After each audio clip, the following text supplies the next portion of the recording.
Hello, ladies and gentlemen. It is I, the one, the only, Mr. Noli, and welcome to episode 8, in the road to Black Ops 3.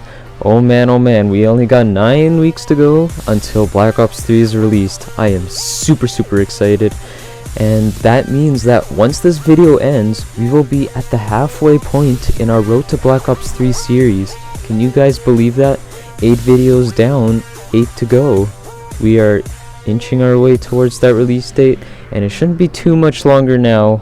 We're getting very close, and things should only be easier from here. So before I get started, I'd just like to point out that I'm going to be doing Twitter questions at the end of each episode instead of at the beginning, because I got pointed out that talking about a topic and then suddenly ending the video isn't really a good flow to the episode. So what I'm gonna do is I'm just gonna kind of wrap things up with the Twitter questions, and I think that will be much easier and not so sudden for all of you viewers listening out there. So yeah, Twitter questions will be talked about at the end, but let's get into the topic for today, which is gonna be zombie bosses.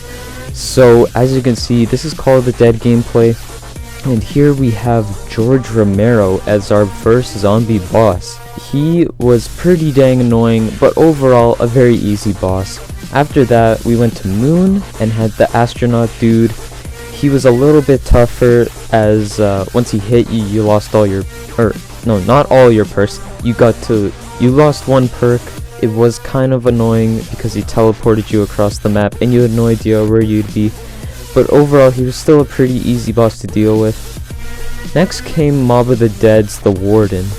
He was a lot tougher, but still pretty dang easy to deal with. All you had to do was shoot him in the head a little bit, and down he would go. And last but not least, probably the hardest zombie boss that we've had so far is the Panzer. It definitely took a lot if you didn't have a ray gun or any kind of wonder weapon. If you had just an MP40, it definitely took a lot of shots to the head to take this guy down. And he was probably the toughest boss in zombies that we've had. Oh, I almost forgot the scientist at the very beginning of 5, where he took your gun if he caught up to you, but he was not the kind of boss that would hurt you, so he was still on the easy side.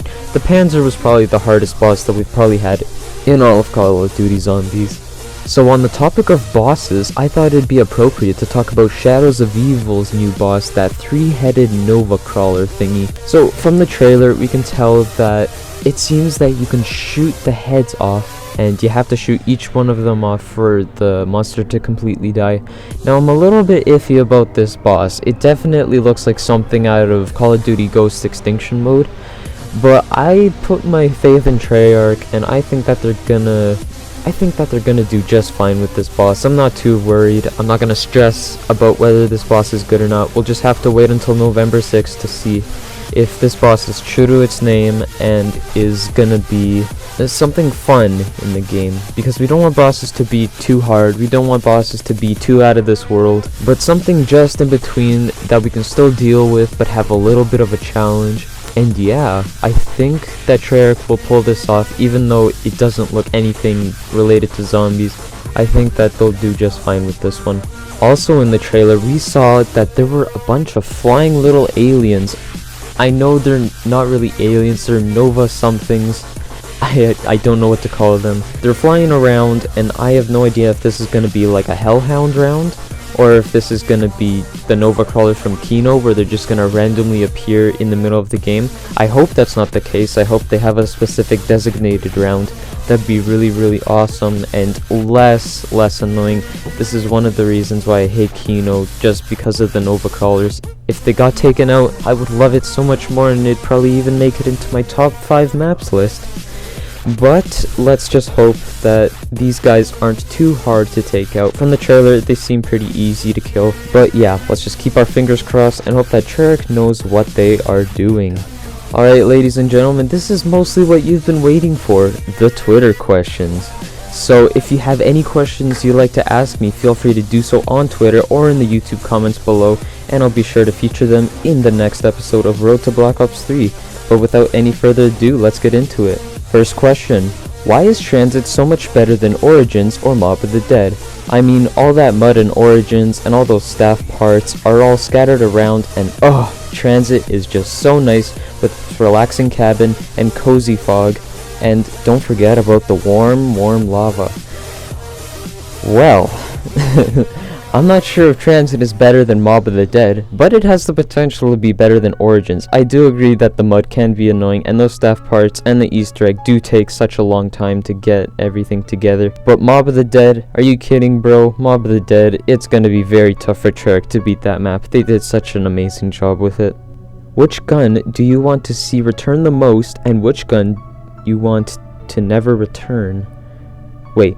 And which gun you want never to return. Okay, so the gun I want to see return, as much as the ray gun isn't very helpful, I definitely think that will be coming back, and maybe a ray gun Mark III. That would be super cool to see.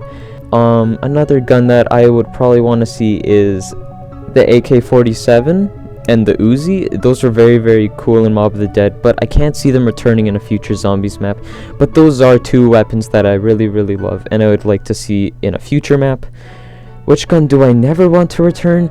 The SMR. It is fucking pointless. I'm sorry for my language, but it is completely useless. It doesn't line up with the reticle with its shots. It barely does any damage to the zombies, and Pack-a-Punch, I swear, it's worse than the original gun. What would you want as a new perk? Oh, I did not think of this. Let's see. In World at War Custom Zombies, there was this perk called Coupon Queen, and basically if you bought it for, I think it was like 6,000 or 7,000 points, you got like half off of everything in the map. So if a door was 2,000 points, it would only cost 1,000. And yeah, I think that would be very helpful. Maybe you have it in the starting room, you can build up your points. Once you have the Coupon Queen, the game will be much easier from there. You have the option to make things easier or just continue with how things originally are. I think that'd be a very cool perk to have in Zombies. What do you think Widow's Wine will do? I only listened to the theme song once. I didn't really understand it. I wasn't really paying attention to the lyrics, more so the style of the song. I'm not sure what it will do. I guess we'll just have to see. According to the logo, there is a spider, or I guess a black widow, with what seems to be like kiss marks on its abdomen, or lip marks. Honestly, I have no idea. I can't answer that question. I'm really sorry, but we'll just have to see at the release date. I has no questions, but still feature this please, XD. Okay, you're featured. Do you think league play in BO3 Zombies will be a good idea, or would you prefer Grief? Well, honestly, I can't see league play being in the normal Zombies mode. I think it would have to be in Grief mode. But if it was in Zombies, I think it'd be a really good idea. Just getting together with people, trying to win, killing the other team off. I love Grief mode. I honestly don't understand why people hate it. Leave your reasons why you hate it in the comments below. I'm actually really curious, and I want to know why people hate it. But yeah, I think it would be a great feature to have in Black Ops 3 Zombies. I mean, if you have it in multiplayer, you might as well have it in Zombies, change things up a bit.